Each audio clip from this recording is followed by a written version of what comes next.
ഏവർക്കും നമസ്കാരം. ജൂൺ 6-ാം തീയതി നടക്കുന്ന ഒരു അത്യപൂർവമായ ഗൃഹയോഗത്തെക്കുറിച്ചും അത് 12 രാശിക്കാർക്ക് നൽകാവുന്ന ഫലങ്ങളെക്കുറിച്ചുമാണ് ഇന്ന് ഇവിടെ വിശകലനം ചെയ്യുവാൻ പോകുന്നത്. കുജ കേതു യോഗമാണ് ആ അപൂർവമായ യോഗം. നിലവിൽ കേതു ചിങ്ങരാശിയിൽ സഞ്ചരിച്ചു വരുന്നു. ഏപ്രിൽ 3 മുതൽ കുജൻ അഥവാ ചൊവ്വ തന്റെ നീചരാശിയായ കർക്കിടകത്തിൽ ദുർബലനായി സഞ്ചരിച്ച് വരികയാണ്.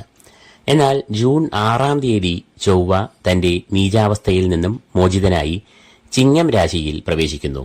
അപ്പോൾ അവിടെ ചൊവ്വയും കേതുവും സംഗമിക്കുന്നു. തുടർന്ന് ചൊവ്വ നീണ്ട 50-ലധികം ദിനങ്ങൾ, കൃത്യമായി പറഞ്ഞാൽ ജൂലൈ 27 വരെയും ഈ ചിങ്ങരാശിയിൽ തുടരുന്നു. അതായത് ഇത്രയും ദിനങ്ങൾ കുജ കേതു യോഗം നടക്കുന്നു എന്നർത്ഥം.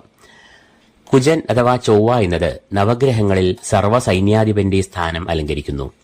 ഒരു വ്യക്തിക്ക് ക്രിയാശക്തി, ആത്മവിശ്വാസം, ആത്മബലം, ഉണർവ്, ഓജസ്, പ്രതിസന്ധികളെ നേരിട്ട് വിജയം കൈവരിക്കാനുള്ള പോരാട്ടവീര്യം, ഭൂമിലാഭം, ഗൃഹലാഭം എന്നീ ഗുണാനുഭവങ്ങളെ എല്ലാം നൽകുന്നത് ചൊവ്വ ആകുന്നു.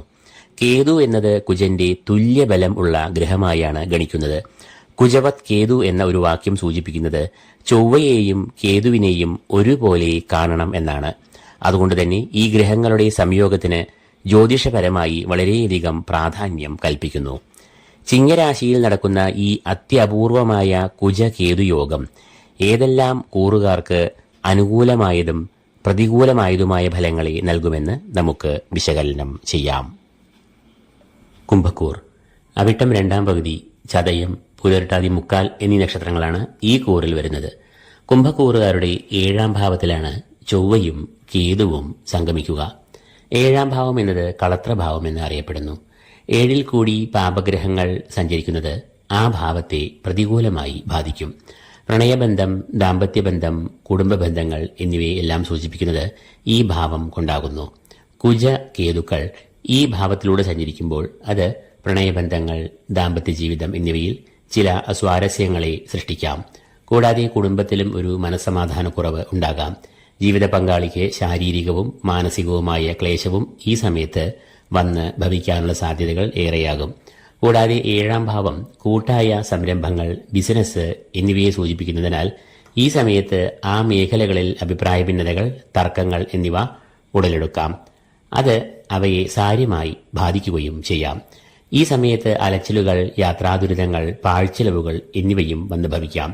വിവാഹാലോചനകൾ ഈ സമയത്ത് തടസ്സപ്പെടുകയോ അല്ലെങ്കിൽ കാലതാമസം വരികയോ ചെയ്യാം. ചൊവ്വ എന്നത് കുംഭക്കൂറുകാരുടെ 10-ാം ഭാവാധിപനും ആകുന്നു. 10-ാം ഭാവം എന്നത് കർമ്മഭാവം എന്ന് അറിയപ്പെടുന്നു. കർമാധിപന് പാപയോഗം സംഭവിക്കുമ്പോൾ അത് അനുകൂലമായ ഫലങ്ങളെ നൽകില്ല. കൂടാതെ 7-ാം ഭാവം അനിഷ്ടഭാവവുമാകുന്നു. അതുകൊണ്ട് തന്നെ ഈ കൂറുകാർക്ക് ഔദ്യോഗികമായി ചില പ്രതികൂലാവസ്ഥകളെ നേരിടേണ്ട അവസ്ഥ സംജാതമാകാം.